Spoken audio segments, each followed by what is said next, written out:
Hi everyone, so we are back on my channel, and so today we're going to begin with the chapter Globalization. So this is one of the chapters given in the world politics of your class 12 book. So as the word says, globalization, it basically means integration of economies. It also includes the exchange of ideas, movement of people from one part of the other, increase in trade definitely, and also less restrictions when it comes to exchange of goods and services. So let's begin with this chapter. So if we start with the index and have a look over here, so it begins with the meaning of globalization. It deals with the merits and demerits of globalization. It also talks about the causes and consequences of globalization, India and globalization, resistance to globalization, and India and resistance to globalization. So let's begin with the meaning of globalization. Okay, so before we begin with the meaning of globalization, let's have a look at the picture given. So this picture basically talks about the various opportunities and challenges faced due to globalization.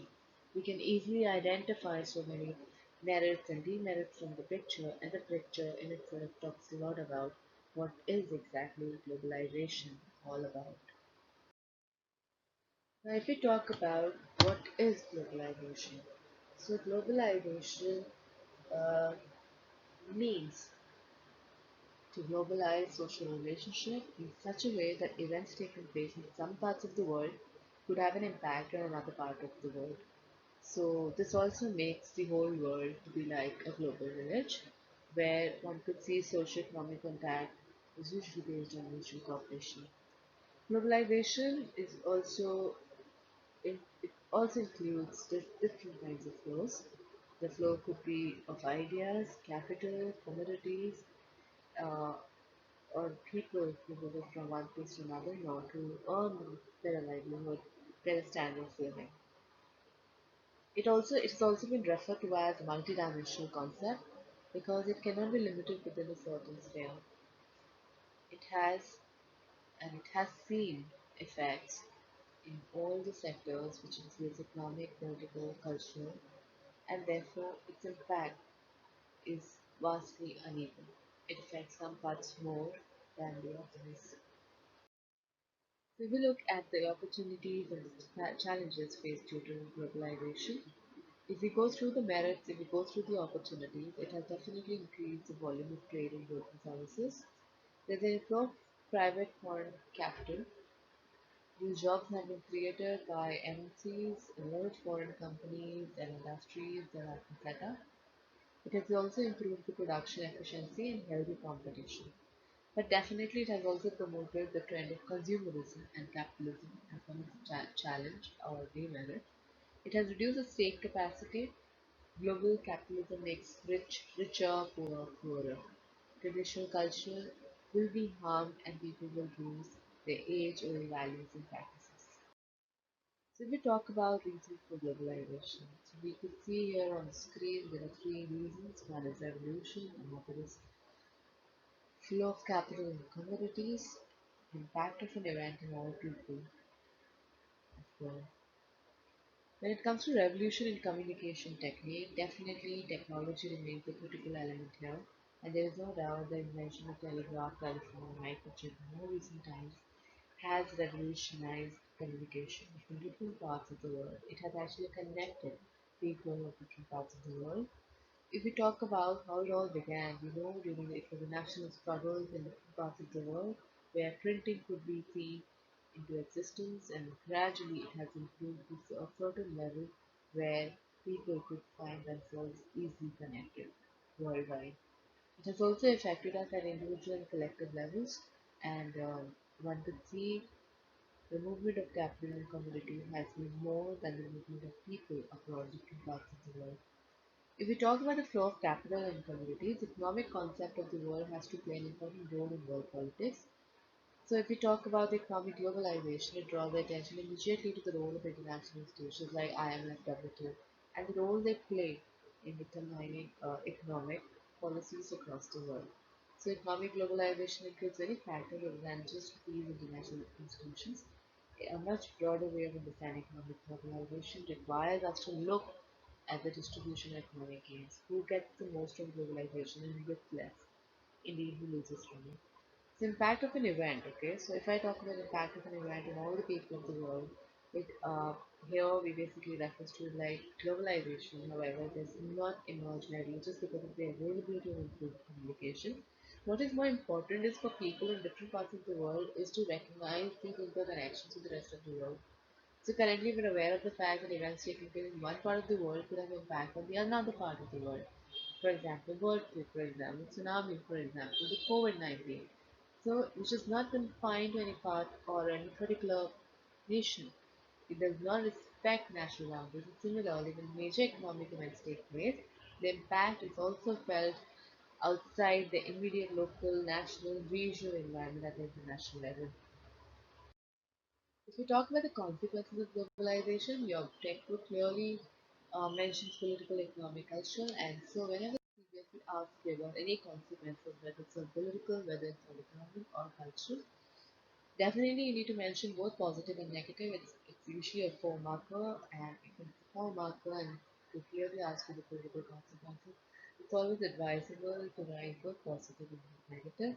So here, if I talk about the positive points or the advantages or the plus point of the consequences, definitely with the use of technology, state can work more efficiently to collect information about its own citizens and about necessary institutions and organizations functioning.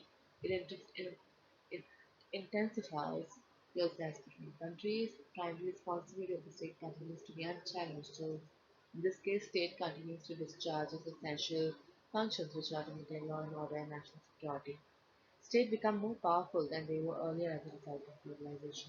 But it definitely has a negative impact, definitely has a disadvantage to it. So it affects the traditional concept of state sovereignty. It results in an erosion of state capacity and ability of the state government to do what they really want, they should be doing. It encourages more minimalist state in place of welfare states, so now they perform only two core functions of maintenance of law and order and security of its people, its citizens, from foreign attack.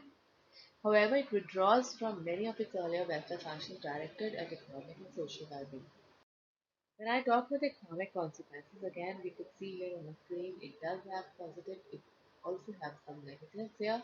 So if I start from the negative economic consequences of globalization, it says it has created an intense division between, uh, you know, one can say between all the sections of society, but definitely it will also create divisions of opinion all over the world.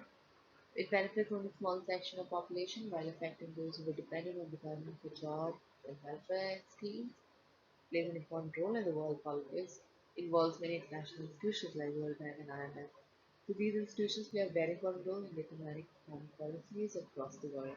But if I took, have a look at the positives or the advantages of globalization, specifically economic aspect, so of course it has involved greater trade in commodities, restrictions imposed by different countries on allowing imports of the other countries have been reduced. Restriction on the movement of capital have also been reduced. Investor can invest his money anywhere in the world, and it generates great economic growth and well-being for large sections of the population when there is deregulation. Cultural consequences was one of the consequences with which most of us can relate to. Definitely has a positive and a negative impact on our lives, on our daily lives, I must say, whether it's all about the choices that we make, what to eat, what to, you know, what to drink, or what to wear, how we think, it's all there. So cultural consequences, which clearly shows the positive aspect, it of course gives us a lot of choices and sometimes they modify our culture without overriding the traditional.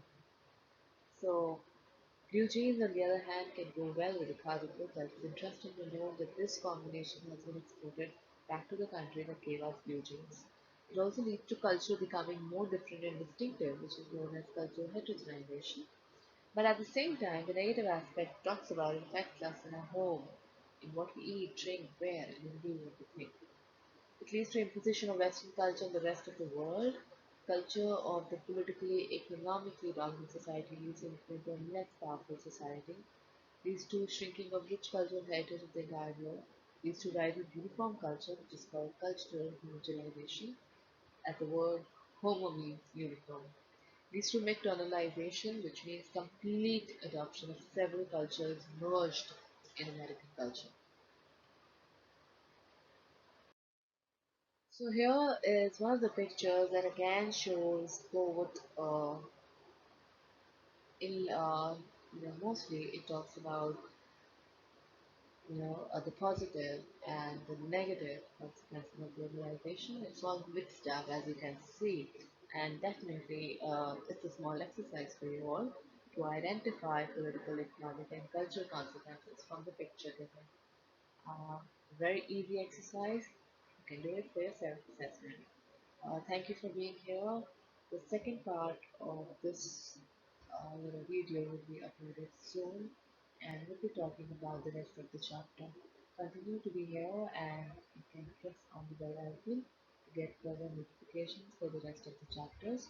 And I'm sure this will definitely help you to score well and for easy and quick learning for your exams. So thank you so much.